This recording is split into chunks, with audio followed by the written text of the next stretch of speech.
After I escaped the depths of my first ever reading slump, I started thinking of the ways that my relationship to and with reading has changed over the years, and specifically over the months since I've started making these YouTube videos. And I came to the conclusion that it was because of one thing that I wasn't really expecting, which was stoicism. In this video, we are going to be talking about how reading books like Meditations by Marcus Aurelius, and how just general ideals and philosophy from great Stoic thinkers like Seneca and Epictetus led to shifts not only in what I read, but how I read.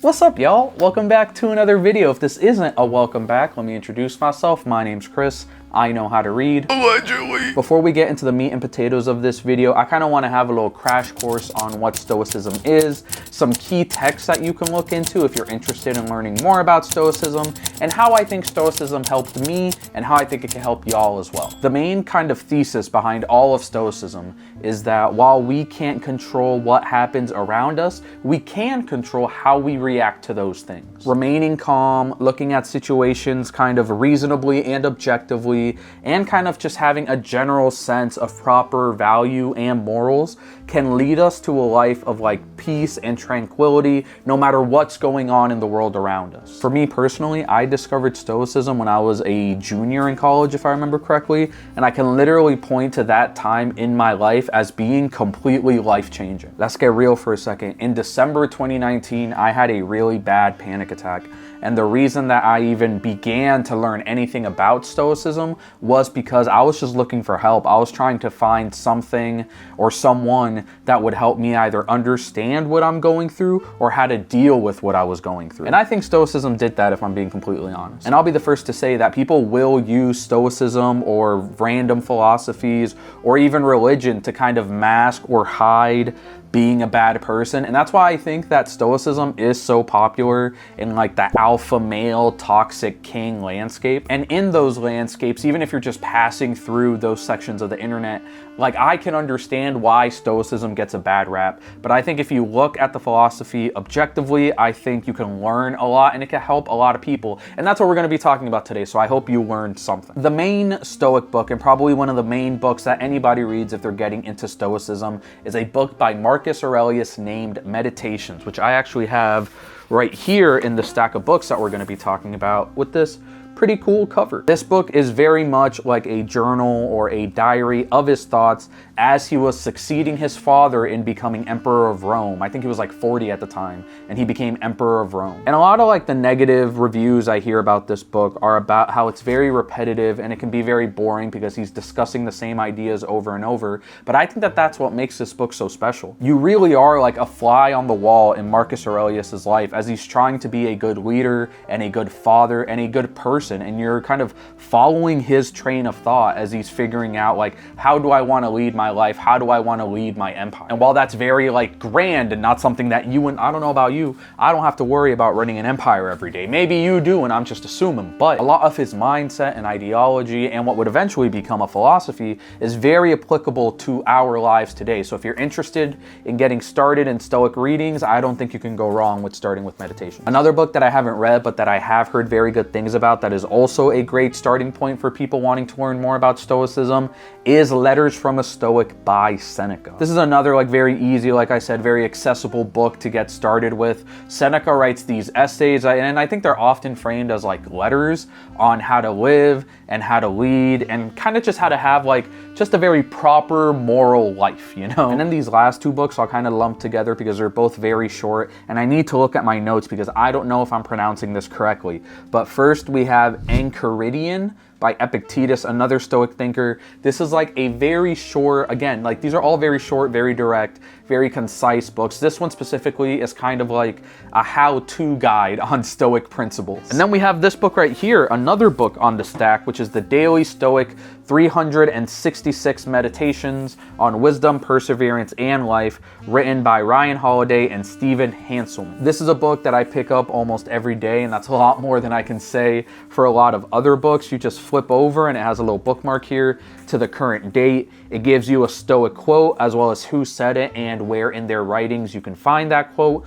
And then like a paragraph or 3 kind of on how you can apply that Stoic principle or that Stoic thought into your everyday life. All right, with all that in mind, let's kind of transition into what we are going to be talking about today. First and foremost, I just want to say that while I do have a YouTube channel where the main thing I do is read books and talk about books, I feel like I've done a pretty good job at not letting the views or the likes or the comments or lack thereof not get to my head and kind of not give me anxiety on like performing for YouTube, performing the act of reading for my audience. This channel started out, and I would argue it still is, a creative outlet, and I don't think that's going to change anytime soon. So while I still have the deadline of releasing a new video every week, I don't think that has led to, like, in any way, shape, or form, to the reading slump that I just got out of, or any reading slumps that I might have in the future. I want to highlight this quote from our boy Marcus Aurelius, who we already talked about right here. He says, "You have power over your mind, not outside events. Realize this and you will find strength." If you have a YouTube channel like mine, or you follow a lot of book YouTubers or book Instagrammers or any book related social media, it can be very easy to fall into the trap of feeling like you have to read a lot of books, or you have to read certain books in order to be part of the in crowd that reads a lot of books or that reads certain books. But I found out very quickly in making these videos that that is not the case at all. Whether I'm part of the BookTube community or not, I really had to come to terms with the fact that any amount of reading that I do is obviously better than not reading anything at all. And it's the same thing with going to the gym, right? Going to the gym 1 time a week is better than not going to the gym at all. Going to the gym 2 times a week is better than going to the gym 1 time a week. And of course, there are going to be people that can read 5 books a week. And there are going to be people that can go to the gym 12 times a week. And you might not be that person. But the fact that you are trying to read or go to the gym or do whatever task it is that you want to do is enough. I have this series on my channel called Brave New Roll, where I roll a 20-sided die, I add a 0 to the number that I get, and I read that many pages that day. I really had to hammer it into myself that whether I rolled a 20 and had to read 200 pages, or I rolled a 3 and I had to read 30 pages, either one of those days are good reading days. Either one of those days is enough. Being able to look at reading or going to the gym or whatever habit it is that you're trying to build objectively and say, like, no matter how much of it you were able to do, you were able to do something, is a very mentally healthy and strong thing that I don't think I would have realized either at all or at least this quickly without learning more about Stoicism. Let's talk about the ill-fated guilt that comes with having a very long TBR list. I'm very lucky and I'm very privileged that I have the books that I have. My bookcase is right over here off camera, but right now I have about 10 to 12 books on my TBR. I also know that for other people, it is a lot more than that. You do not have to look very far to find people that have dozens or even hundreds of books on their TBR. And when it comes to the talking points in this video, this is the one that I personally still struggle with and I am still like actively trying to get better at. Having any books on my TBR is anxiety inducing for me, as dumb as that sounds. And while I think it would be cool to say, hey, I've read every book that I own, I would be dumb to like not acknowledge the fact that some of that, like wanting to read every book that I own, is not just me having anxiety that I have a book and I haven't read it, if that makes sense. I have a quote from Epictetus right here that says, "Don't demand that things happen as you wish, but wish that they happen as they do happen, and you will go on well." I still do to a much smaller degree, but I used to have like this really anxious guilt that I had books and that I hadn't read them yet. And I think one of the main things that this quote by Epictetus and kind of Stoicism in general has helped me realize is that what's meant to be is meant to be. And I will read the things that I want to read when I get to them. And if I don't get to them, it ain't that bad, you know? I remember when I was a kid, my mom used to take us to this bakery. And in Spanish, a bakery is called a panaderia. And at this panaderia, we would go and like, obviously we'd get groceries and stuff. But every once in a while, like my sister and I would get like a little cookie or a little sweet or a little like bread or something, just like something from the little like fresh bakery section. But it wasn't always the same thing every time, right? Because they made a bunch of stuff like fresh in store every day. My mom would usually just look around and like pick whatever looked good. And as I'm starting to become more comfortable with the reading journey that I'm going on and understanding myself as I'm going on this lifelong reading journey, is that I'm kind of choosing to go about it in a way that mashes up like Epictetus's mindset and my mom's mindset when she was buying like sweet treats for a chubby little Hispanic boy. Which is to say that right now, I'm just picking whatever looks good and whatever feels good, and I'm not gonna worry about the other stuff that I can't get to. One of my favorite quotes by Seneca is, quote, "You must linger among a limited number of master thinkers and digest their works." Kind of talking about the idea that it's better to choose amongst some of the greatest writers or thinkers of our time and really go in depth with their work, analyzing, highlighting, giving yourself some time to really absorb what it is they were trying to say. And whether you agree with him or not, I think most people can agree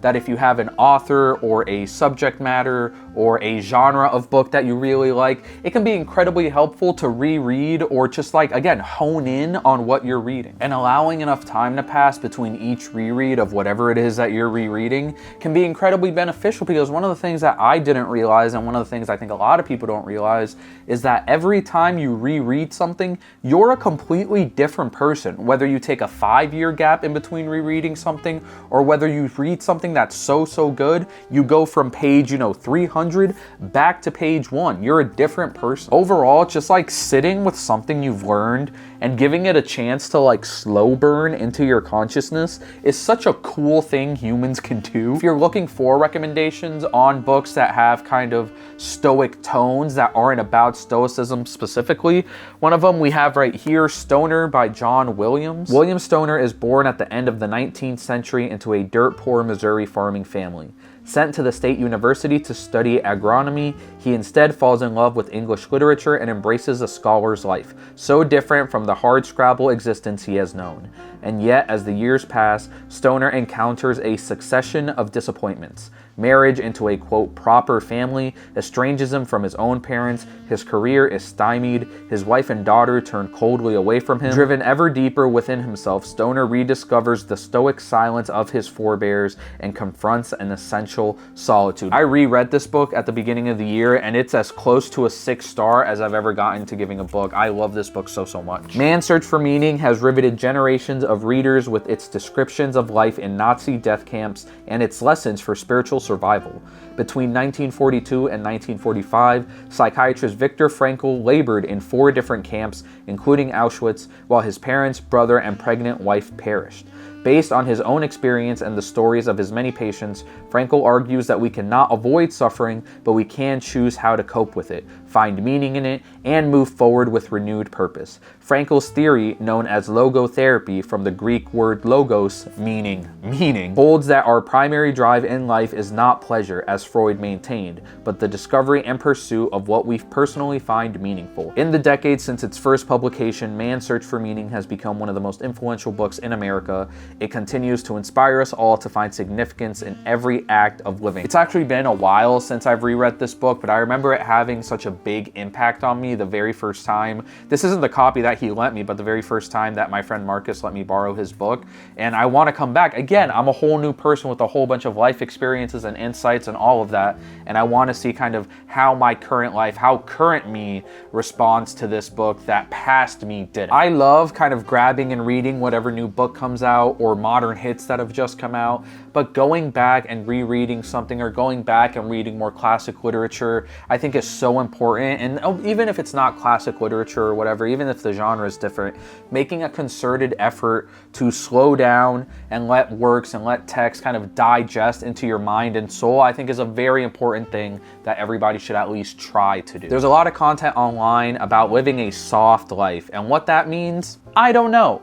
But I can honestly say that diving deeper into Stoicism has really helped soften my relationship with reading, if that makes sense. I am an ADHD riddled adult that loves a to-do list and deadlines and goal setting, but I can honestly say that Stoicism has helped me, even if I didn't have this channel, Stoicism has helped me treat reading as less of a performative act, if that makes sense, and more of just a 3-way conversation between myself, the author, and the text that they wrote. Are any of y'all interested in Stoicism? Do you have any personal philosophies on reading or on how you live your life? Leave a comment down below, because I'm genuinely interested. Like, I want to know. I hope that y'all enjoyed this video. I've been trying to find a connection between Stoicism and reading, because it's something that like I genuinely feel really passionate about, and I really wanted to talk about it. And then I realized that, oh, like it's been a part of me all along. Like Stoicism has helped me so much on my reading journey. And I hope that this video was like a good example of how y'all can apply Stoicism, whether it's to your life or to your reading journey.